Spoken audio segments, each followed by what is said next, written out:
Olá, aqui é o Sombra, e esses dias eu tava dando uma olhada na minha gaveta de mangás, procurando algo pra dar início nesse canal. Primeiro eu pensei em falar sobre os arcos de Vagabond, ou como o volume 22 de Shingeki explodiu minha mente na época que eu li, ou como Berserk se tornou minha obra favorita, me levando a fazer até tatuagem. Até que eu achei o primeiro mangá que eu li, mangá esse que me introduziu nesse mundo de quadrinhos japoneses lidos de trás pra frente. O mangá em questão é Cavaleiros do Zodíaco Lost Canvas Gaiden Volume 1, que basicamente eu ganhei do meu pai quando eu era muito criança. Acho que eu tinha uns 10 ou 11 anos. E pra falar que não é mentira, tá ligado? Tem até meu nome escrito com aquelas letras feias de criança. E esse mangá tá bem surradinho, tá ligado?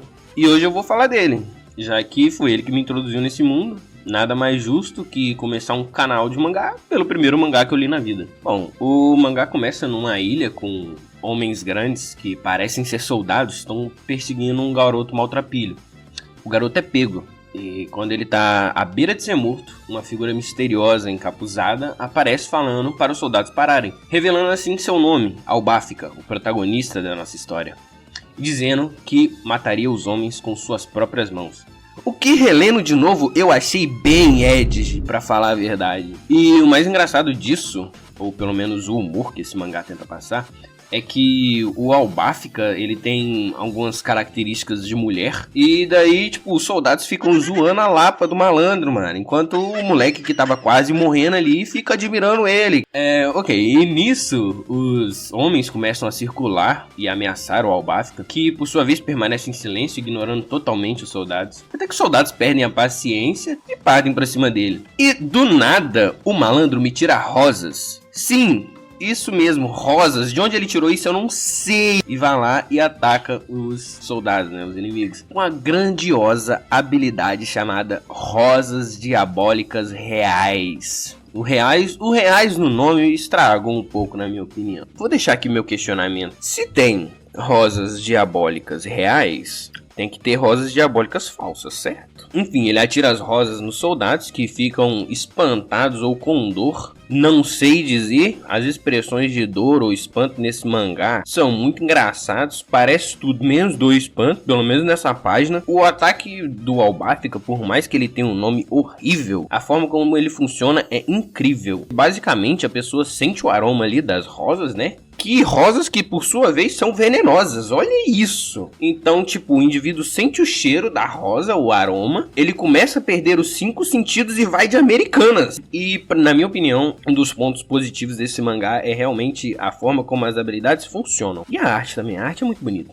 Compensou pelo nome podre. Parabéns aí, autor de Cavaleiros do Zodíaco. E os soldados, percebendo quem estava diante dele, revela que o Albafica é um Cavaleiro de Ouro. Após a luta, o Albafica ele vai ver se aquele garoto que estava sendo perseguido tá bem. E nos é revelado que o nome do garoto é Péfico, e que ele se perdeu na ilha e foi perseguido por esses soldados aí. E na página seguinte a gente tem o contexto do que é um Cavaleiro de Ouro. Basicamente existem mais cavaleiros no mundo do que estrelas no céu, e a função deles é proteger Atena e a paz na Terra. E dentre esses cavaleiros tem 12 cavaleiros supremos, que recebem o nome das 12 principais constelações, os poderosos Cavaleiros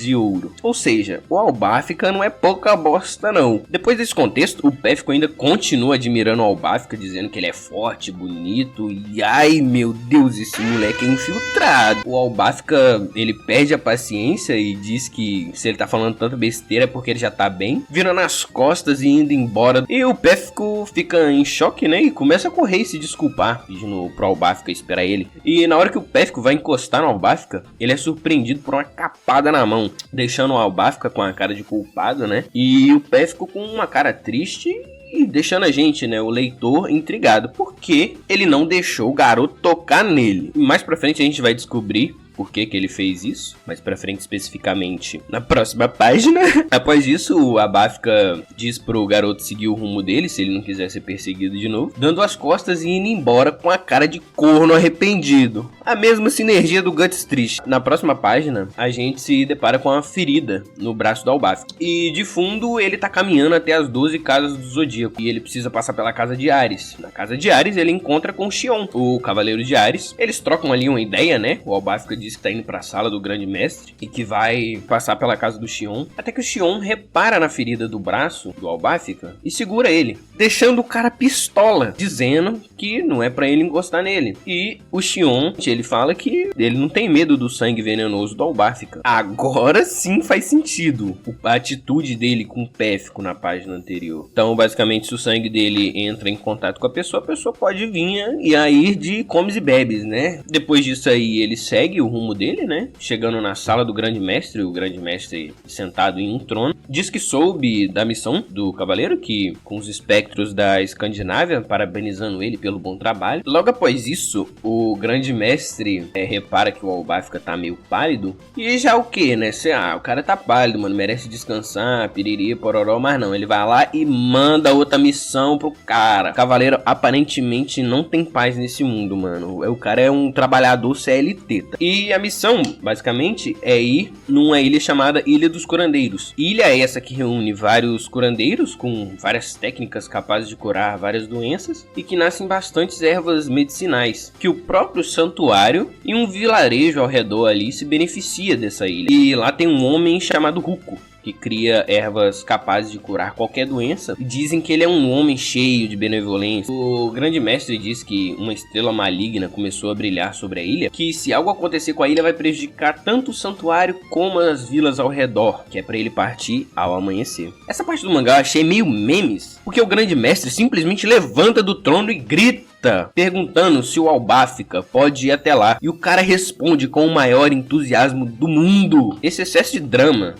ok, tá certo que é um shonen, mas esse excesso de drama, na minha opinião, ficou muito forçado. Mesmo sendo um shonen, tá ligado? Não sei, mano. E depois dessa conversa, o Albafica vai pra um jardim de rosas, onde não há nenhum tipo de vida, somente rosas venenosas. Junto ali do jardim tem a cova do antigo mestre dele, Rugonis, o antigo cavaleiro de peixes.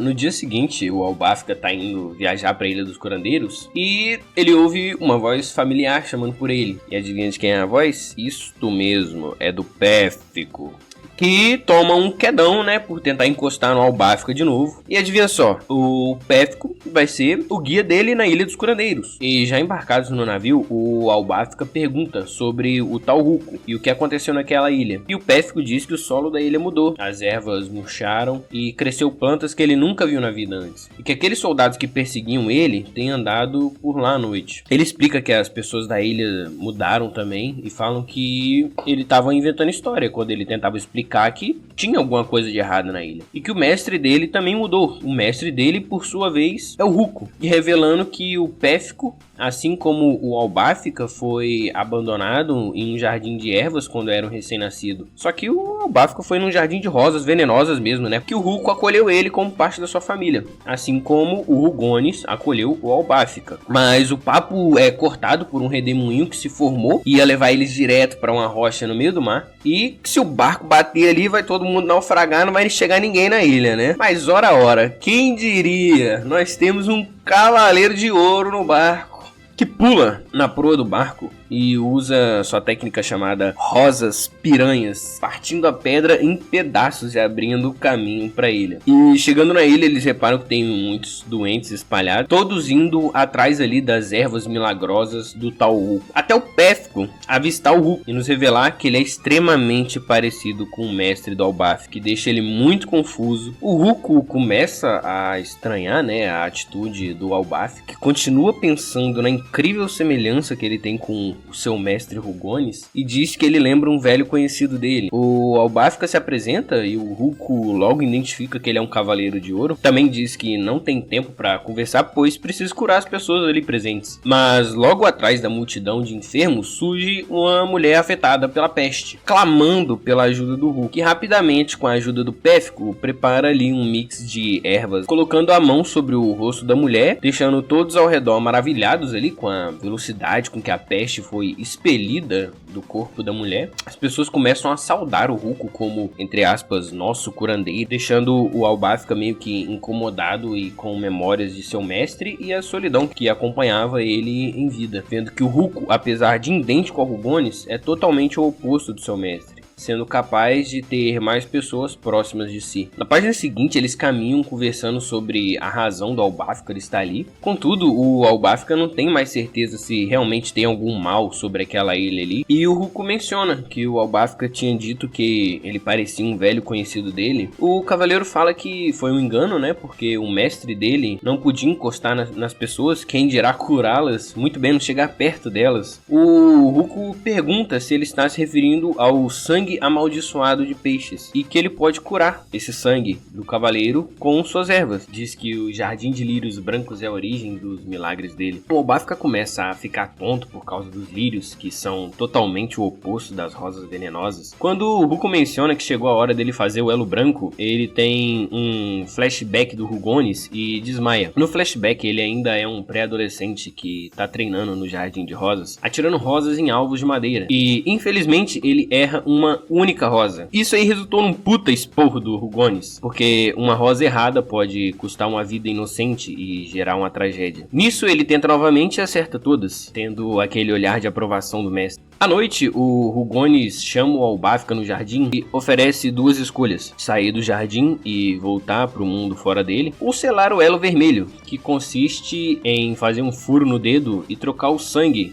entre si, passando assim o sangue do cavaleiro de peixes à frente. Mas nesse processo a pessoa pode morrer pelo sangue ser muito venenoso, deixando o Albáfica em dúvida. E quando a gente acha que o Albáfica vai dar para trás, ele destaca uma rosa do jardim, fura o dedo e aceita selar o elo vermelho de peixes. No começo, o corpo do Albáfica não suportava o veneno, deixando ele entre a vida e a morte várias vezes. Com o tempo, o corpo dele foi aceitando o sangue com mais familiaridade, e também com o passar do tempo, o Rugones foi piorando, ficando mais magro, vomitando sangue com mais frequência. E nas páginas seguintes é explicado que uma regra do ritual é a sobrevivência daquele que tem mais resistência ao veneno e o sangue mais forte. O ritual ele acaba com a morte de um dos dois. No caso, quem tem o sangue mais fraco morre, fazendo o Rugones falecer e deixando o Albáfica vivo com aquele fardo de que o sangue dele matou o mestre dele. O flashback acaba e o Albáfica tá deitado.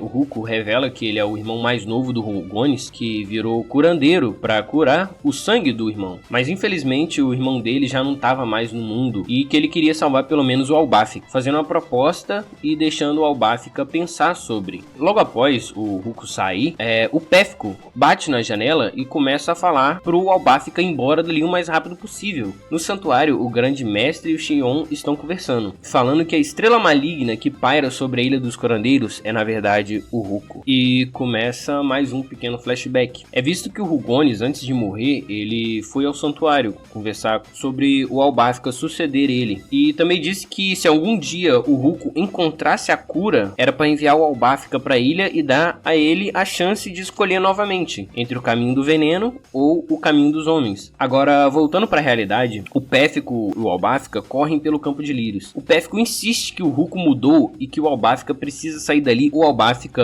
duvida que há algo errado, porque desde que ele chegou na ilha, o Ruko só tem ajudado as pessoas. Até que aquela moça, que foi curada mais cedo nos capítulos anteriores, aparece no campo de lírios, juntamente com todos os pacientes que foram curados pelo Ruko. O Péfico diz que eles não estão sendo curados e que com o cair da noite as coisas mudam. E na página seguinte, as pessoas se transformam em esqueletos. E bem na hora, o Ruko aparece atrás dos dois e ataca os dois com um poder foda. Basicamente, as árvores se contorcem em formas pontiagudas e vão em direção ao alvo. Graças ao Albáfica, ele consegue desviar. E o benevolente Ruko se mostra ser Ruko, de Dríade. Esse tempo todo o Ruko estava transformando os pacientes em soldados do submundo, usando os lírios. Depois de mais algumas frases prontas de Edge, a luta final começa. E tome raiz indo pra cima do Albáfica, que responde ao ataque com as rosas piranhas. Só que as raízes do Ruko param as rosas piranhas, já que ele controla todos os vegetais, árvores e flores, enroscando as próprias rosas do Albáfica nele mesmo, fazendo uma espécie de corda e chicote, deixando o maluco esburrando sangue. Quando o Ruko vai dar o golpe de misericórdia, o Péfico entra na frente para proteger o Albáfica. E depois de mais umas frasezinhas prontas aí do Ruko, né, ele vai mandar os dois de americana. Na hora do ataque final, o Albáfica salva o Péfico, usando a capa e fazendo com que não caia nenhuma gota de sangue no garoto. Finalmente o acerto de contas chegou. Mas essa luta ela tem muita enrolação e pouca ação, mano. Isso é um ponto negativo desse mangá. Isso me irrita profundamente, então eu vou resumir tudo.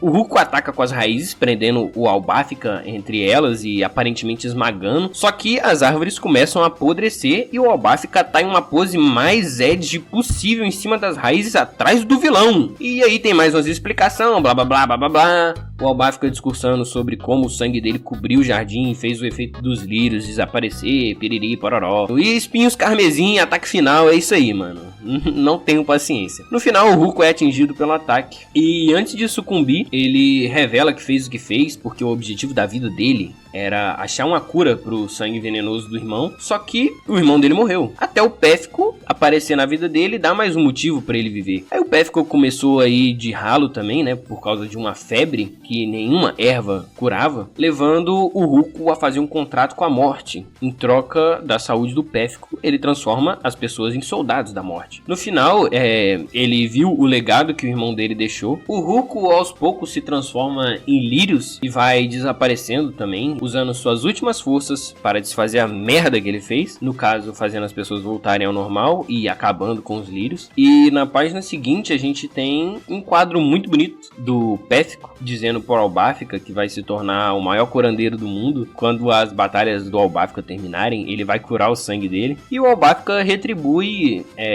essa fala do Pefko com um gesto carinhoso, colocando a mão na cabeça do menino. Tipo, o cara que não pode tocar em ninguém, finalmente tocou em alguém, tá ligado? E o mangá acaba com o Albafica indo fazer um relatório de novo, né? É um CLT da vida. A minha sincera opinião sobre esse mangá é: eu devia ter deixado ele guardado. Que mangá ruim, mano. Não, eu não sei se é porque é shonen, se é o excesso de drama, se é o excesso de cena ed. Se você gosta disso, com certeza você é criança e acha muito foda esses momentos. As únicas coisas que salvam esse mangá, na minha opinião, é a arte. A arte é muito bonita e também a forma como os poderes funcionam. Esse mangá pra mim tem um 6, porque ele é muito mediano. A sua arte salvou e a forma como os poderes funcionam, mas como ele me introduziu nesse mundo de mangás, ele tem um pequeno espacinho no meu coração, mesmo ele sendo horroroso. E por fim, é isso, fica o ensinamento: deixa a nostalgia onde ela sempre devia estar, numa gaveta velha no seu quarto. É isso, até a próxima, deixa o like, se inscreve, tamo junto.